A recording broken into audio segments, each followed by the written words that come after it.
নমস্কার, সকলকে স্বাগত জানাই। দশম শ্রেণীর একটি কবিতা নিয়ে আলোচনা শুরু করব। কবিতাটির নাম হলো অস্ত্রের বিরুদ্ধে গান। কবি হলেন জয় গোস্বামী। বিস্তারিত আলোচনা শুরু করার আগে কবি জয় গোস্বামী সম্পর্কে সামান্য কয়েকটি কথা জেনে নেব।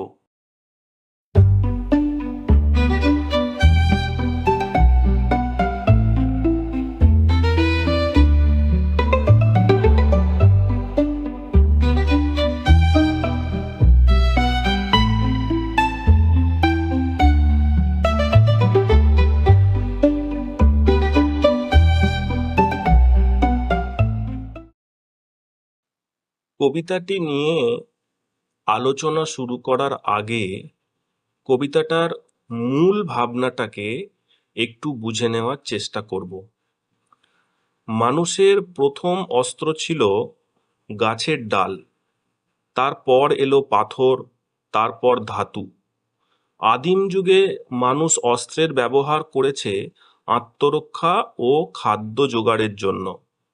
এরপর সভ্যতা যতই এগিয়েছে, অস্ত্রের উন্নতি ততই সাধিত হয়েছে। তার সঙ্গে পাল্লা দিয়ে বৃদ্ধি পেয়েছে অস্ত্রের মারণ ক্ষমতা।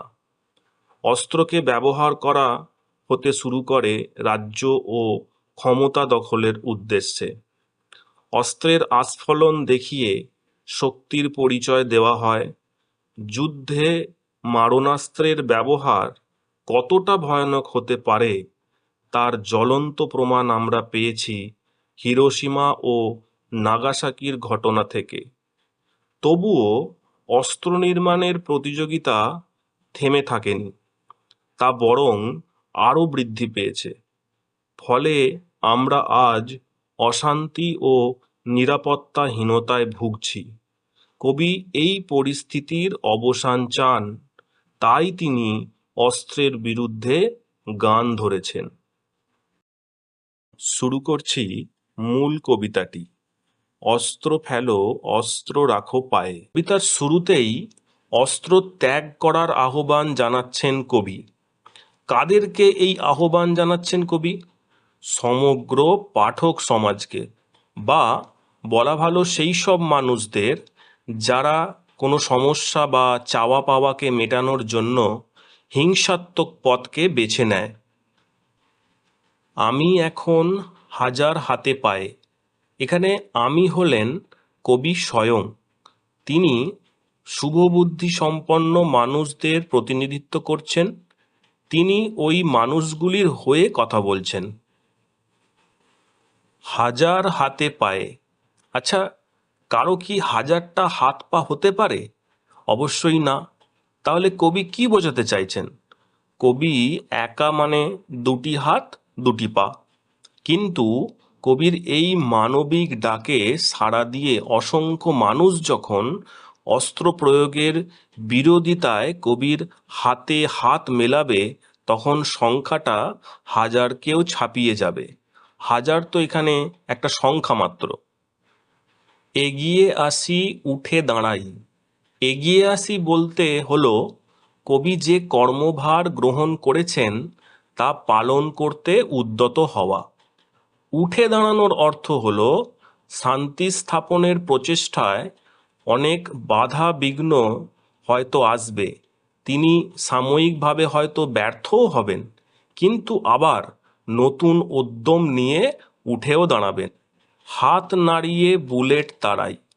হিংসা ও বিদ্বেষকে বধ করতে গিয়ে হয়তো প্রতিহিংসার বুলেট তার দিকেই ধেয়ে আসবে, সেগুলোকে তিনি কিন্তু অনায়াসেই নিষ্ক্রিয় করতে পারবেন।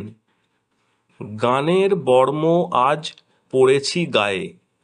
বর্ম কথাটার সঙ্গে আমরা কম বেশি সকলেই পরিচিত। যুদ্ধের সময় অস্ত্রের আঘাত থেকে রক্ষা পাওয়ার জন্য যোদ্ধারা বর্ম পরিধান করেন। সাধারণত এটি কোনো ধাতব বস্তু দ্বারা নির্মিত হয়। কিন্তু কবি যুদ্ধের বিরুদ্ধে যে লড়াইয়ে নেমেছেন তা থেকে নিজেকে বাঁচানোর জন্য বা রক্ষা করার জন্য তিনি যে বর্মটি গায়ে দিয়েছেন তা হলো গান, অর্থাৎ সমস্ত আঘাতকে দূরে সরিয়ে গান তাকে নিরাপদ রাখবে, আর সেই কারণেই গানকে বলছেন বর্ম। গান তো জানি একটা দুটো, আঁকড়ে ধরে শেখর কুটো। কবি এক অসম লড়াইয়ে নেমেছেন, কারণ সারা পৃথিবী হিংসায় ভরে গেছে, ক্ষমতা লাভের নেশায় মত্ত দুনিয়া। এই পরিস্থিতিতে কবির একমাত্র অবলম্বন হলো গান, আর সেই গানকে আশ্রয় করেই তাঁকে বদল ঘটাতে হবে। রক্ত মুছি শুধু গানের গায়ে, যুদ্ধের কামনা তীক্ষ্ণ তরবারিকে রক্তাক্ত করে। আসলে বুঝতে হবে, রক্তের পিপাসা অস্ত্রের নেই, আছে অস্ত্রের ব্যবহারকারীর। একমাত্র গানই পারে তাকে কোমল ও নমনীয় করতে। তাই কবি একথা বলেছেন। মাথায় কত শকুন বাচিল, এই পংক্তিটি ব্যবহারের মধ্যে দিয়ে কবি বুঝিয়েছেন যে আমাদের সমাজ আজ ভাগাড়ে রূপান্তরিত হয়েছে। শকুন ও চিলকে সুযোগ সন্ধানী ব্যক্তিদের সঙ্গে তুলনা করা হয়েছে। তারা যুদ্ধের আড়ালে সর্বদা নিজেদের স্বার্থসিদ্ধির জন্য প্রস্তুত। আমার শুধু একটা কোকিল, গান বাঁধবে সহস্র উপায়ে। কোকিল হলো কবির অনুভূতির জগৎ, যেখানে রয়েছে শান্তির বাণী প্রচারের নানান কৌশল। সারা বিশ্ব যেখানে হিংসায় ভরে গেছে, সেখানে অভীষ্ট লক্ষ্যে পৌঁছাতে গেলে কিছু কৌশলের প্রয়োজন। এই পংক্তিটিতে কোকিল হলো সেই সৃজনশীলতার প্রতীক। অস্ত্র রাখো, অস্ত্র ফেলো পায়ে, বর্ম খুলে দেখো আদুর গায়ে। গান দাঁড়ালো ঋষি বালক, মাথায় গোঁজা ময়ূর পালক। তোমায় নিয়ে বেড়াবে গান, নদীতে দেশে গায়ে। অস্ত্র ফেলো, অস্ত্র রাখো, গানের দুটি পায়ে। অস্ত্র রাখো, অস্ত্র ফেলো পায়ে। আজ শক্তিধর দেশগুলি নানাবিধ অস্ত্র নির্মাণে ব্যস্ত। ক্ষমতা দখলের প্রতিযোগিতায় অস্ত্রের অবস্থান অতি উচ্চ। তাই কবি বলছেন অস্ত্রকে পদতলে নামিয়ে আনতে। বর্ম খুলে দেখো আদুর গায়ে। মানুষের জীবনে অস্ত্রের কোনো প্রয়োজন নেই, এই সত্য যেদিন উদ্ঘাটিত হবে, সেদিন অস্ত্রের ভয়ও লোপ পাবে। বর্ম খসে পড়লে জীবন সুন্দর ও স্বাধীন হবে।